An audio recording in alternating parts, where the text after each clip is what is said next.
وصدق رسولہ النبی الکریم الامین۔ اللہ تبارک و تعالیٰ کے نام سے جو بڑا مہربان نہایت رحم کرنے والا ہے۔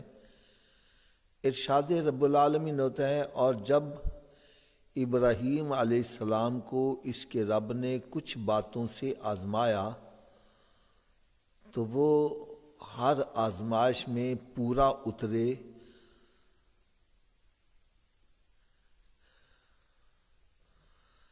آج کے درس میں نے ایک نسخہ بتلانا ہے، بڑی توجہ سے سننے والا ہے۔ عموماً اکثر اسلامی بہنیں، اسلامی بھائیوں کے زبان سے یہ سننے میں ملتا ہے کہ اللہ تعالیٰ تے ساڈی سندا ہی نہیں۔ معاذ اللہ ایسا نہیں کہنا چاہیے۔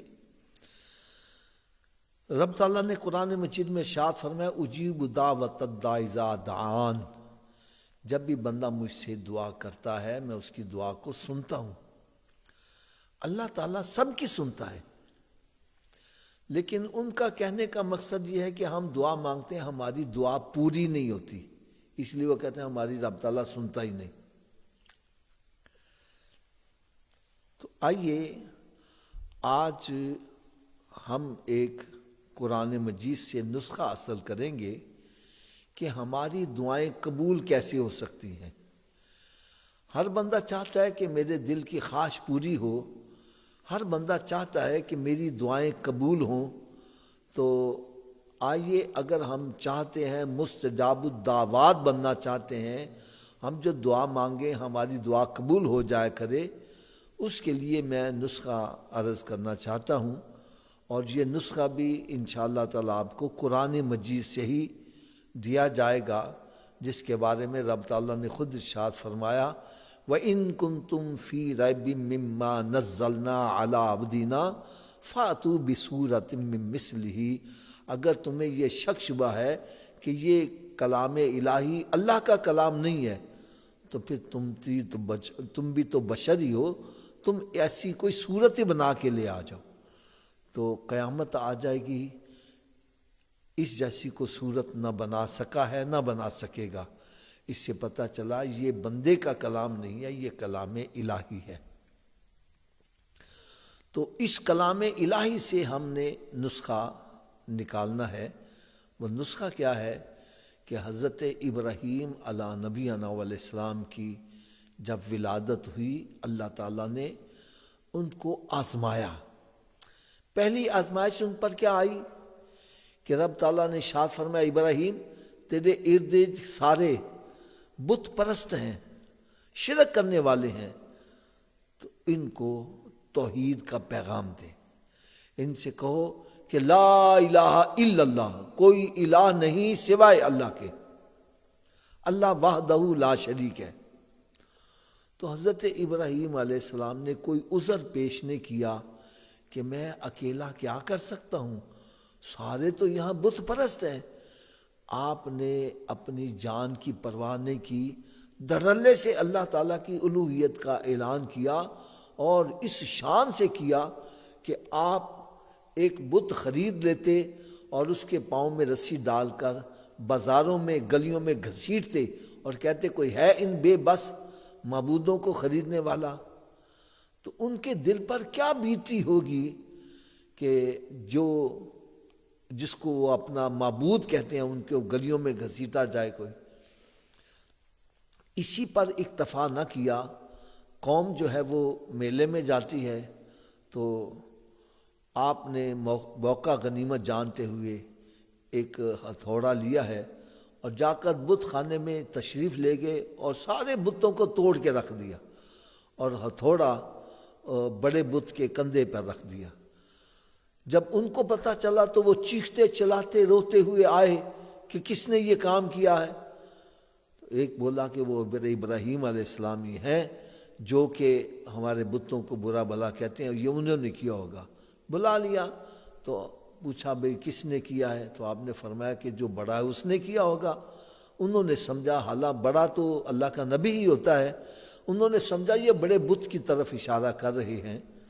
وہ کہنے لگے اے ابراہیم تم جانتے ہو یہ بولتے نہیں ہیں، ہم کیسے ان سے پوچھیں؟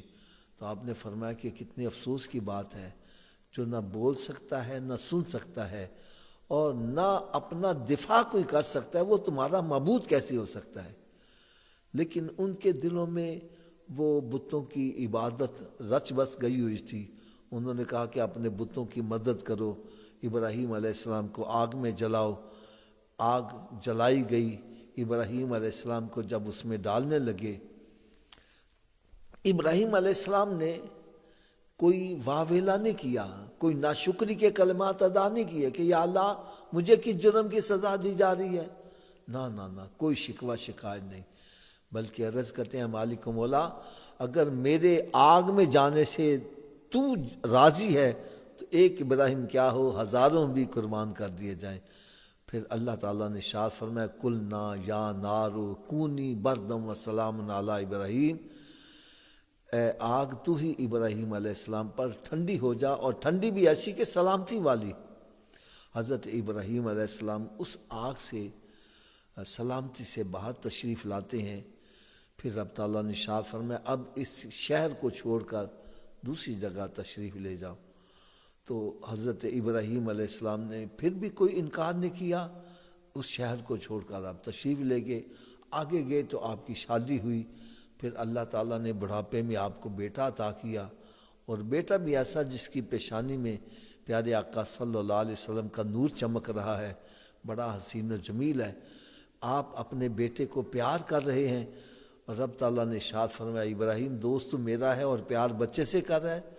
تو آپ نے کوئی عذر پیش نہیں کیا کہ یا اللہ سارے ماں باپ اپنی اولاد سے پیار کرتے ہیں، میں نے کر لیا تو یہ کون سی غلط کام کی؟ نہیں یا اللہ تو کس بات پہ راضی ہے؟ فرمایا اپنی بیوی اور بچے کو اپنے سے جدا کر دے۔ اب چند دن کا بچہ ہے، بیوی کو تنہا آپ جہاں پر خانہ کعبہ اس کے قریب چھوڑ کر آپ تشریف واپس لے آتے ہیں، اور پھر اللہ تبارک و تعالیٰ نے ان کے لیے ایسا اہتمام کیا، بچہ جوان ہو گیا ہے، تو پھر حکم آتا ہے ابراہیم جاؤ اپنے بچے کو ذبح کر دو۔ تو آپ اپنے جوان بیٹے کے حلق پہ چھری چلا دیتے ہیں۔ یہ علیحدہ بات ہے کہ اللہ تعالیٰ نے جنت سے دمبا بھیج دیا، لیکن آپ نے اپنے بچے کو ذبح کرنے سے کوئی گریز نہیں کیا، اور پھر جب اس امتحان سے بھی آپ کامیاب ہو گئے، اور پھر حکم ہوتا ہے کہ ابراہیم اب میرا گھر بنا دو۔ تو آپ نے خانہ کعبے کی تعمیر کی، دونوں باپ بیٹا مل کر خانہ کعبے کی تعمیر کرتے ہیں، اور پھر جب تعمیر مکمل ہو جاتی ہے تو حضرت ابراہیم علیہ السلام دعا کیا کرتے ہیں ربنا تقبل منا انک انت السمیع العلیم، اے مالک مولا ہم نے جو کچھ کیا ہے اس کو تو منظور مقبول فرما لے۔ تو پھر رب تعالیٰ کی طرف سے جواب کیا آتا ہے، فرمایا ابراہیم پہلے میں کہتا تھا تو مانتا چلا جاتا تھا، تو کرتا چلا جاتا تھا، اب جو تو مانگے گا میں تجھے عطا کرتا چلا جاؤں گا۔ تو دعاؤں کی قبولیت کا نسخہ کیا ہے؟ جو رب فرمائے وہ تم کرتے جاؤ، پھر جو تم مانگو گے رب تعالیٰ وہ عطا کرتا چلا جائے گا۔ دیکھیے ابراہیم علیہ السلام نے رب کے حکم کے آگے سر تسلیم خم کیا، جو رب تعالیٰ نے ارشاد فرمایا آپ نے کوئی عذر پیش نہیں کیا کہ یا اللہ یہ چھوٹا سا بچہ ہے اور پھر اکیلی عورت ہے جنگل بیابان میں، جہاں پر نہ پانی ہے نہ کھانے کی کوئی شے ہے، یہ اکیلی عورت اور یہ بچہ کیسے وہاں پر زندہ رہیں گے؟ کوئی عذر پیش نہیں کیا، اللہ تعالیٰ کے حکم کے آگے سر تسلیم خم کیا ہے۔ اور پھر ان کی دعائیں قبول کیسے ہوتی ہیں؟ عرض کرتے ہیں مالک مولا اس شہر کو امن والا خطہ قرار دے دے، فرمایا ابراہیم جاؤ، دے دیا۔ اب کیسا امن والا خطہ ہے؟ اگر شیر بکری کا شکار کرتے کرتے بکری حرم شریف کی حدود میں آ جائے تو شیر بکری کا شکار نہیں کرتا۔ آپ اندازہ کریں کیسا امن والا خطہ بنا دیا۔ آج اگر ہماری شادی پہ رشتہ دار ہمارے اکٹھے ہو جائیں، کوئی نہ کوئی لڑائی ہو جاتی ہے اور پوری دنیا سے مسلمان وہاں پر اکٹھے ہوتے ہیں اور امن سے سارے واپس چلے جاتے ہیں۔ یار یہ کتنی اللہ تعالیٰ کا کرم ہے، کیسی حضرت ابراہیم علیہ السلام کی دعا قبول ہوئی ہے۔ فرمایا جاؤ امن والا خطہ قرار دے دیا ہے۔ پھر عرض کرتے ہیں یا اللہ یہاں کے رہنے والوں کو پھلوں سے نواز دو۔ آپ یقین جانیے اللہ تعالیٰ سب کو حرم شریف کی، خانہ کعبے کی اور مدینہ شریف کی باادب حاضری نصیب فرمائے۔ جب حج جاتے ہیں تو کالے کالے پہاڑ ارد گرد، کوئی سبزہ نظر نہیں آتا، لیکن دنیا کے تختے میں آپ کو وہ پھل نہیں ملے گا جو پھل آپ کو وہاں مل رہا ہے، اور پھر وافر مقدار میں، اور پھر تر و تازہ پھل۔ یہ کیا ہے؟ یہ حضرت ابراہیم علیہ السلام کی دعا کا نتیجہ ہے۔ وہاں کے رہنے والوں کو پھلوں سے نوازا جا رہا ہے۔ میں کہتا ہوں ہمارے شہر میں اگر کوئی 1 لاکھ 2 لاکھ بندہ آ جائے تو یہاں پر پانی کی، خوراک کی اور پھلوں کی قلت ہو جائے، لیکن وہاں پر پوری دنیا سے لاکھوں کی تعداد میں مسلمان وہاں اکٹھے ہوتے ہیں۔ نہ پھلوں کی کمی ہے، نہ کوئی پانی کی کمی ہے، ہر چیز وافر مقدار میں۔ یہ کیا ہے؟ یہ ابراہیم علیہ السلام کی دعا کی قبولیت۔ اور پھر حضرت ابراہیم علیہ السلام نے دعا مانگی، ربنا وجعلنا مسلمین لک ومن ذریتنا امۃ مسلمۃ لک۔ اے میرے پروردگار، ہمیں ہماری اولاد میں مسلمان برقرار رہیں، ایک کوئی ایسا موقع نہ آئے جس میں سارے کے سارے ہی پٹری سے نیچے اتر جائیں، بلکہ ہماری اولاد میں ایسے رکھنا جو تیری بارگاہ میں جھکنے والے ہوں، گردن کو جھکانے والے ہوں، اور میری اولاد میں سے ایک امت تیری فرما بردار رہے۔ تو اللہ تبارک و تعالیٰ نے ان کی یہ دعا بھی قبول کی، ایسی دعا قبول کی کہ آپ کی اولاد میں نسل در نسل مسلمان وہ نیک بندے چلتے رہے، اور نبی پاک صلی اللہ علیہ وسلم کا نور ان پاک رحموں اور پاک صلبوں میں منتقل ہوتا رہا۔ آخر میں حضرت عبداللہ رضی اللہ تعالیٰ عنہ کے ہاں اور حضرت آمنہ رضی اللہ تعالیٰ عنہا کے ہاں اللہ تعالیٰ نے اپنے محبوب صلی اللہ علیہ وسلم کی جلوہ گری کروائی۔ تو یہ حضرت ابراہیم علیہ السلام کی دعا کا نتیجہ ہے۔ اور پھر آپ نے آخر میں دعا کیا مانگی؟ ربنا وبعث فیہم رسولا منہم۔ اے مالک مولا، جس محبوب کریم صلی اللہ علیہ وسلم کی خاطر ساری کائنات بنائی گئی، جس محبوب کریم صلی اللہ تعالیٰ علیہ وسلم کی خاطر عالم ارواح میں سارے نبیوں کی روحوں کو اکٹھا کر کے عہد لیا گیا، وَإِذْ أَخَذَ اللَّهُ مِيثَاقَ النَّبِيِّينَ لَمَا آتَيْتُكُم مِّن كِتَابٍ وَحِكْمَةٍ ثُمَّ جَاءَكُمْ رَسُولٌ مُصَدِّقٌ لِّمَا مَعَكُمْ لَتُؤْمِنُنَّ بِهِ وَلَتَنصُرُنَّ۔ کہ یاد کرو جب اللہ تبارک و تعالیٰ نے عالم ارواح میں تمام ارواح انبیاء کو اکٹھا کر کے ان سے پختہ عہد لیا کہ اے ارواح انبیاء، جب میں تمہیں نبوت کا تاج دے کر دنیا میں بھیج دوں، ایسے میں میرا محبوب تمہارے پاس آ جائیں تو تم نے ان کی مدد بھی کرنی ہے، ان پر ایمان بھی لا تؤمنون بہ ولا تنصرون، ان کی مدد بھی کرنی ہے، ان پر ایمان بھی لانا ہے۔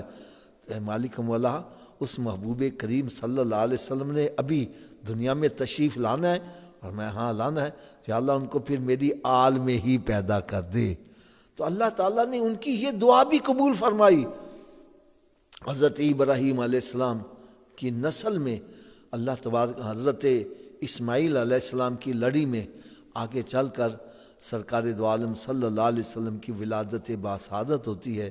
اور یہاں پر ایک میں اور بات عرض کرنا ضروری سمجھتا ہوں، وہ افراد جو کہتے ہیں کہ ہمیں وسیلے کی ضرورت نہیں ہے، ہمارے لیے بس اللہ ہی کافی ہے، تو دیکھو حضرت ابراہیم علیہ السلام اللہ کے نبی بھی ہیں اور اللہ کے دوست بھی ہیں، خلیل اللہ بھی ہیں، لیکن آپ دعا کیا مانگ رہے ہیں؟ یا اللہ اس نبی کو میری آل میں پیدا کر دے۔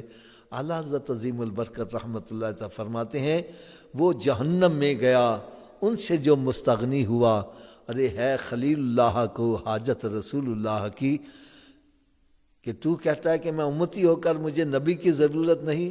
حضرت ابراہیم علیہ السلام کو نبی کی ضرورت ہے, دعائیں مانگ رہے ہیں. ابراہیم علیہ السلام دعا مانگ رہے ہیں تو تجھے نبی کی ضرورت کیوں نہیں ہے؟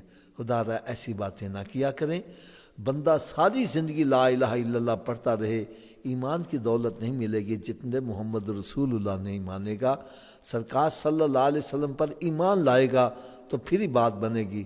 تو ہمیں دعا کا پتہ کیا چلا کہ جو اللہ تبارک و تعالیٰ کی طرف سے حکم ہمارے اوپر آئے ہم اس کو پورا کرتے جائیں, اور پھر جو ہم دعا مانگیں گے اللہ تعالیٰ ہماری دعا کو قبول فرمائے گا. اب ہمیں گریبان میں جھانک کر دیکھنا چاہیے. ہم یہ تو گلہ کرتے ہیں اللہ تعالیٰ ہماری دعاؤں کو قبول نہیں کرتا. یار کبھی یہ سوچا ہے کہ میں نے رب کا حکم بھی مانا ہے؟ رب فرمائے نماز پڑھو, ہم کہتے ہیں ہمارے پاس وقت نہیں ہے. رب فرمائے روزہ رکھو, جی کمزور ہو جائیں گے. پھر رب تعالیٰ فرمائے زکوٰۃ دو, جی مال کم ہو جائے گا.